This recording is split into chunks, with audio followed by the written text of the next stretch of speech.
बिस्मिल्लाहिर्रहमानिर्रहीम बिस्मिल्लाहिर्रहमानिर्रहीम अल्लाहुम्मा सल्ली अला मुहम्मद व अला आलि मोहम्मद। दोस्तों, मैं हूं इकबाल आज़म चीमा और आप देख रहे हैं मेरा यूट्यूब चैनल। शादी के बाद माँ बाप को मिलने की फजीलत। जी हाँ, आज हम आपको इसके बारे में बताएंगे कि एक औरत या एक लड़की जिसकी शादी हो जाती है और वो अपने माँ बाप के पास मिलने के लिए आती है तो उसको किस तरह मिलने का स्वाब मिलेगा। वो कौन सी बेटी होगी जिसकी शादी हो और वो अपने माँ बाप को मिलने के लिए ना आए। सभी बेटियां आती हैं, मगर नीयत क्या होती है? जी बस मैं अम्मी से मिलने जा रही हूँ।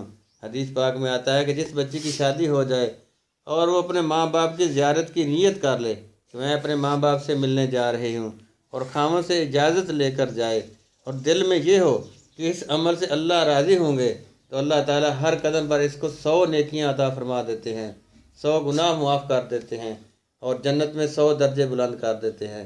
अब बताइए कि बेटी अपने माँ बाप की ज़ियारत के लिए इस नीयत से आ रही है कि इस अमल से अल्लाह राज़ी होंगे, तो हदीस का मफ़हूम है हर कदम उठाने पर उसे 100 नेकियां मिलेंगी, 100 गुनाह माफ़ होंगे और जन्नत में 100 दर्जे बुलंद कर दिए जाएंगे। हदीस पाक में आया है कि अगर ये माँ बाप के पास आई और उनके चेहरे पर उसने अकीदत की नज़र डाली तो अल्लाह ताला हर नज़र डालने पर इसको एक हज या उम्रा का सवाब अता फरमाएंगे।